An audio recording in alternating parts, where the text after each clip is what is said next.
నమస్తే BCN news తో మీ ముందున్నది ఆనంద్ రాజ్ కుమార్. ఈనాటి వార్తలను ముఖ్యాంశాలు. వ్యవసాయ ఉద్యానవనం ఆక్వా రంగాలపై సీఎం చంద్రబాబు ఉన్నతస్థాయి సమీక్ష.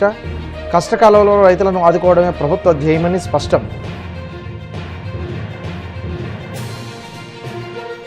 వైసీపీ హయాంలో మెగా డిఎస్సీ అంటూ కాలయాపన చేసి ఒక్క ఉపాధ్యాయ పోస్టును కూడా భర్తీ చేయలేదు. జగన్ పాలనా వైఫల్యాలపై ధ్వజమెత్తిన మంత్రి నిమ్మల.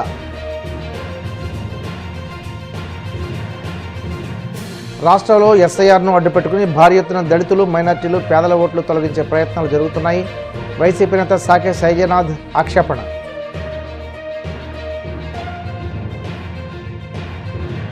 రాష్ట్రంలో ప్రజా సమస్యలను ప్రక్కన పెట్టి కూటమి ప్రభుత్వం డైవర్షన్ రాజకీయాలకు పాల్పడుతుంది. వైసీపీ రాష్ట్ర అధికార ప్రతినిధి శ్యామల ఫైర్. ఎల్నినో ప్రభావంతో రాష్ట్రాల్లో నెలకొన్న ప్రత్యేక పరిస్థితుల దృష్ట్యా వ్యవసాయ రంగంపై ప్రత్యేక దృష్టి సారించాలని ముఖ్యమంత్రి చంద్రబాబు అధికారులను ఆదేశించారు. సచివాలయంలో వ్యవసాయ ఉద్యానవనం, ఆక్వా రంగాలపై ఉన్నత స్థాయి సమీక్ష నిర్వహించారు. గత అనుభవాలు పరిగణనలోకి తీసుకుని పంట మార్పిడి దిశగా రైతులకు తగిన సూచనలు, సలహాలు అందించాలని స్పష్టం చేశారు. ఈ సందర్భంగా ముఖ్యమంత్రి మాట్లాడుతూ రైతులను పెద్ద ఎత్తున ప్రకృతి సేద్యం వైపు మళ్లించేలా తగిన చర్యలు చేపట్టాలని సూచించారు. అంతర్జాతీయ మార్కెట్లో వ్యవసాయ ఉత్పత్తుల సర్టిఫికేషన్కు ప్రాధాన్యత పెరుగుతున్న దృష్ట్యా ఈ అంశాలపై రైతులకు విస్తృత అవగాహన కల్పించాలన్నారు. ఇలాంటి చైతన్య కార్యక్రమాల్లో తాను కూడా స్వయంగా పాల్గొంటానని ముఖ్యమంత్రి అన్నారు.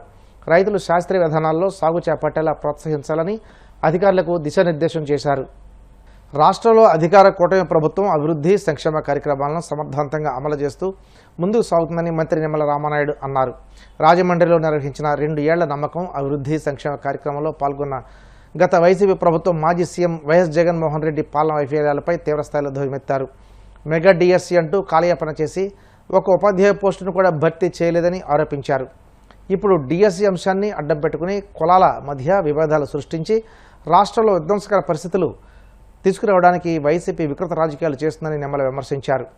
వెంటిలేటర్ మీద ఉన్నటువంటి ఆర్థిక స్థితి నుంచి ఈ యొక్క 2 సంవత్సరాల్లో ఆంధ్రప్రదేశ్ రాష్ట్రంలో జరుగుతున్నటువంటి అభివృద్ధి సంక్షేమాన్ని మనం ప్రతి నిత్యం కూడా మనం చూస్తూ ఉన్నాం. ఈరోజు ఈ దేశంలో ఒక్క ఆంధ్రప్రదేశ్ రాష్ట్రంలో మాత్రమే 4,000, 6,000, 10,000, 15,000 ఇస్తున్నటువంటి ఏకైక ప్రభుత్వం మన ఆంధ్రప్రదేశ్లో ఉన్నటువంటి కూటమి ప్రభుత్వం. ఆ రోజు జగన్మోహన్ రెడ్డి చెప్పాడు, మీ పిల్లలకు మేనమామగా ఉంటానని చెప్పాడు. ఆయన సతీమణి భారతీరెడ్డి గారితో ఇంటింటికి వెళ్ళి ఒక బిడ్డని బడికి పంపితే 15,000, 2 బిడ్డల్ని బడికి పంపితే 30,000 రూపాయలు అని చెప్పింది. అధికారంలోకి వచ్చాక మాట తప్పి మడమ తిప్పి ఒక బిడ్డకి మేనమామగా ఉండి మిగిలినటువంటి బిడ్డల్ని రోడ్డు మీద వేసినటువంటి పరిస్థితి ఆ రోజు. కానీ ఈరోజు కూటమి ప్రభుత్వం తల్లికి వందనం కింద ఎంతమంది పిల్లలుంటే అంతమందికి ఈరోజు తల్లికి వందనం. సాక్షాత్తు గత పాలకుడ నియోజకవర్గమైనటువంటి పులివెందుల నియోజకవర్గం నుంచి ఒక ఆమె వాట్సాప్లో పెట్టింది. కేంద్రం సాయంతో ఈవేళ 20,000 రూపాయలు పెట్టుబడి సాయంగా రైతుకు అందించేటువంటి కార్యక్రమం అన్నదాత సుఖీబాబు గాని, 5 రూపాయలకి అన్నం పెట్టేటువంటి అన్నా క్యాంటీన్లు, మహిళలకు ఉచితంగా ఆర్టీసీలో టికెట్ లేకుండా ప్రయాణం, ల్యాండ్ టైటిలింగ్ యాక్ట్ ని రద్దు చేసి ప్రైవేట్ ఆస్తుల్ని కాపాడినటువంటి ప్రభుత్వం మన ప్రభుత్వం. అదేవిధంగా 3 గ్యాస్ సిలిండర్లు ఉచితంగా ఈరోజు అందించేటువంటి కార్యక్రమం కానీ, ఆర్టీసీ బస్సు ద్వారా ఇబ్బంది పడుతున్నామని ఆటో డ్రైవర్లు చెప్తే వాళ్ళ అకౌంట్లకి 15,000 రూపాయలు ఇచ్చేటువంటి కార్యక్రమం కానీ, వేవర్స్కి 200 యూనిట్లు మగ్గాలుంటాయి, పవర్ లూమ్స్ ఉంటే 500 యూనిట్లు ఉచితంగా అందించడం కానీ, మత్స్యకారులకు 20,000 రూపాయలు ఉచితంగా వాళ్ళకి వేట నిషేధ సమయం ఇచ్చేటువంటి విషయం కానీ, ఈ రకంగా పెద్ద ఎత్తున సంక్షేమాన్ని చేసుకుంటూ మరొక పక్కన అభివృద్ధిని కూడా.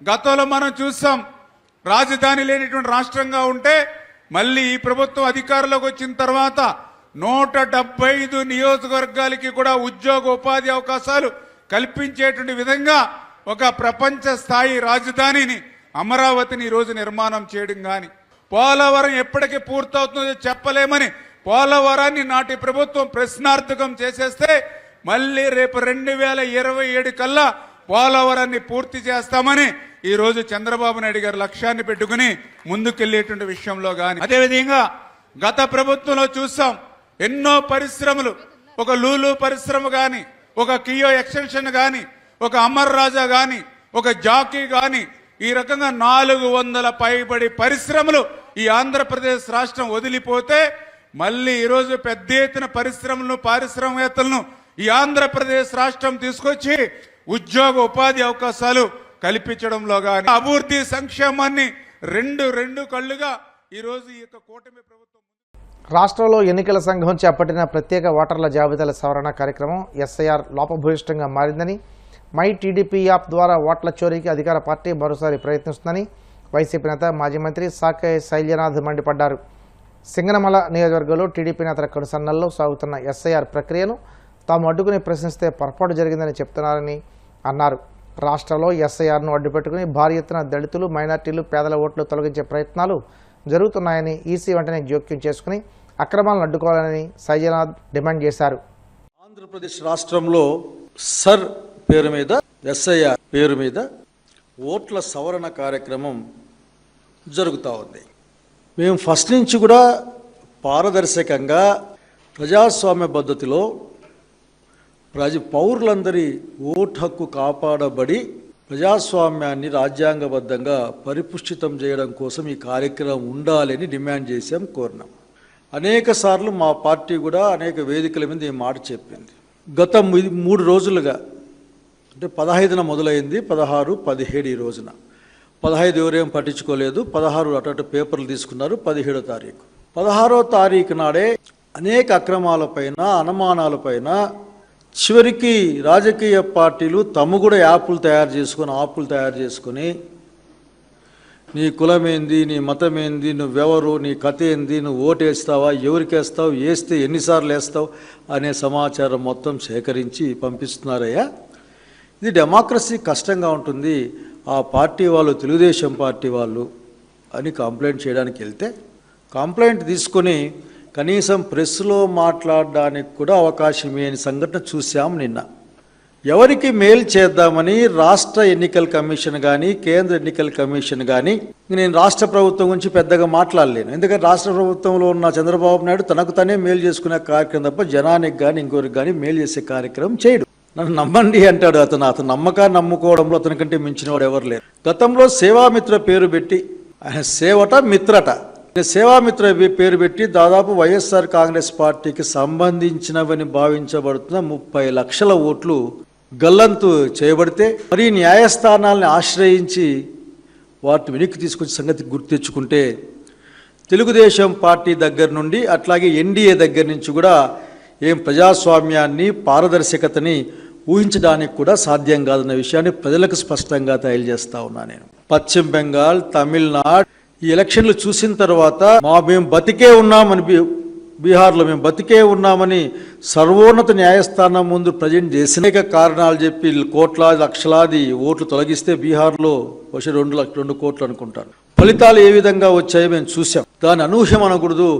ఒక ఫలితాలను అర్థం చేసుకోవడానికి కూడా ఈ ప్రజాస్వామ్య భారతలు సాధ్యం కాదని. ఆంధ్రప్రదేశ్ రాష్ట్రంలో కూడా అదే తంతు కొనసాగుతూ ఉంది అని చెప్పడానికి ఈరోజు ఏమాత్రం కూడా మేము వెనక్కిపోవడం లేదు. కారణం ఏంటంటే ఇప్పటికే తెలుగుదేశం పార్టీ అక్రమంగా బ్యాక్ ఎండ్లో అందామా, ఫ్రంట్ ఎండ్లో అందామా, ఏదో ఎండ్లో నుంచి సర్ ప్రక్రియలో చొరబడ్డారు. ఏదో అంటారు కదా, ఆ కంప్యూటర్ భాషలో వస్తుంది వైరస్ గీరస్ అని, అట్లా వైరస్ లాగా చొరబడ్డారు. ఏదో మై యాప్, టీడీపీ యాప్ అట్లేదో పెట్టుకుని దీంట్లో ఎన్నికల కమిషన్ ప్రకటించిన లేక ప్రచురించిన వాటికంటే కూడా చాలా స్పష్టంగా వాళ్ళ దగ్గర అన్నీ బిఎల్ఓతో పాటుగా వెళ్తూ ఉన్నారు.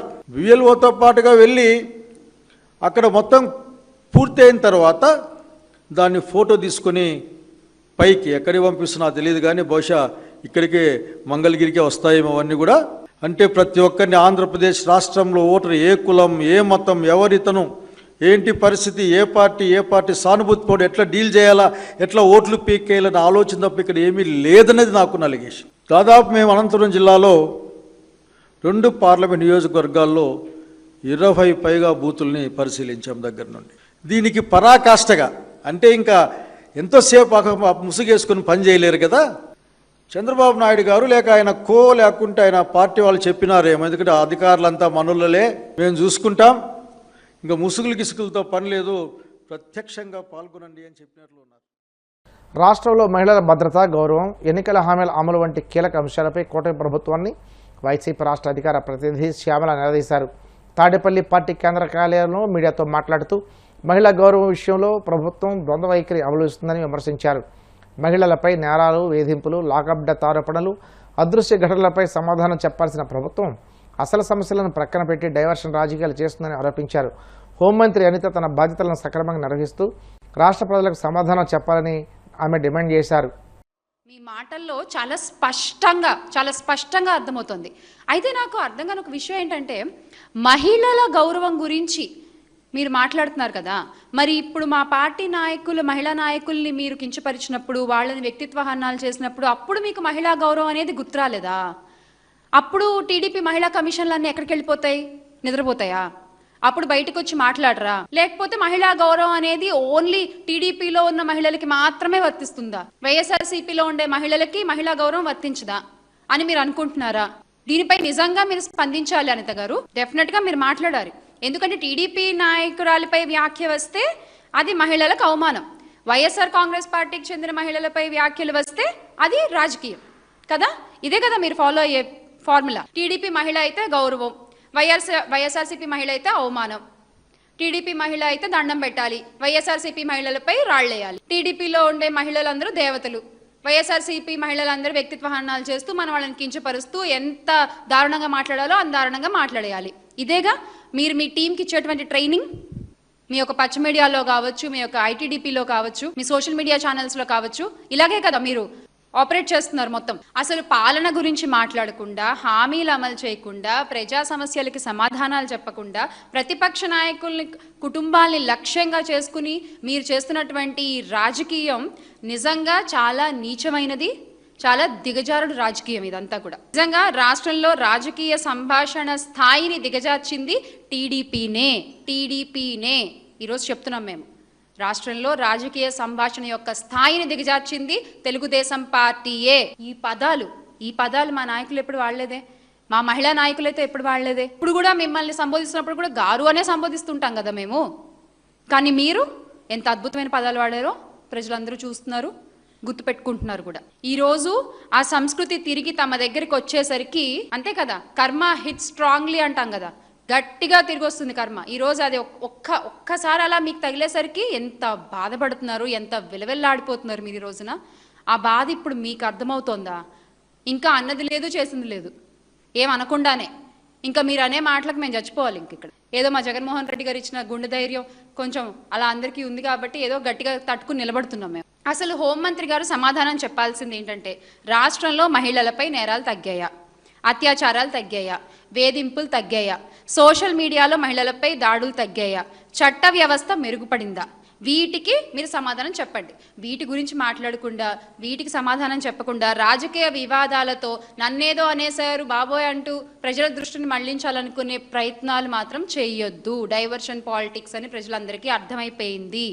హోంమంత్రి బాధ్యత మహిళల భద్రతని కాపాడటం, ప్రతిపక్షంపై రాజకీయ వ్యాఖ్యలు చేయడం కాదు. నిజంగా మీకంత చిత్తశుద్ధి ఉంటే మీ పదవికి మీరు న్యాయం చేయండి. లేకపోతే రెడీగా ఉన్నారు మా పీపీపీ గారు, సంవత్సరం క్రితమే చెప్పారు ఆయన, ఒకవేళ హోంమంత్రి గారికి పని చేయలేకపోతే నేను చేస్తాను ఆ శాఖ అని చెప్పి. జాగ్రత్త, మీ పదవిని ముందు మీరు కాపాడుకోండి. టీడీపీకి నిజంగా చిత్తశుద్ధి ఉంటే గతంలో తమ నాయకులు చేసిన వ్యక్తిగత వ్యాఖ్యలు అన్నింటినీ ఖండించండి. మహిళలందరూ సమానమే, మహిళల గురించి మీరు మాట్లాడడం తప్పు, వైఎస్ఆర్ కాంగ్రెస్ పార్టీ మహిళలపై కూడా మీరు నిందలేయడం తప్పు, మేము ఖండిస్తున్నాం అని చెప్పండి. మీకు ధైర్యం ఉంటే చెప్పండి, మీకు గట్స్ ఉంటే బయటకు వచ్చి. చెప్పరన్నమాట. హోంమంత్రి గారు చేసిన అనుచిత వ్యాఖ్యలపై క్షమాపణ చెప్పండి, చెప్పగలరా? చెప్పలేరు. ప్రతిపక్ష మహిళలపై చేసిన వ్యాఖ్యల్ని వెనక్కి తీసుకోగలరా? తీసుకోలేరు. అది ఏమీ చేయకుండా ఇప్పుడు వచ్చి నీతులు చెప్పడం కేవలం ప్రజల్ని మోసం చేయడమే అవుతుంది. మొత్తం కురువృద్ధులతో సహా టీడీపీలో ఉన్న వాళ్ళందరికీ అదే చెప్తున్నా నేను. మహిళల్ని సమానంగా చూడడం నేర్చుకోండి. మీ పార్టీ మహిళలు ఒకలాగా ఇప్పుడు కాసేపు ప్రకటనలు.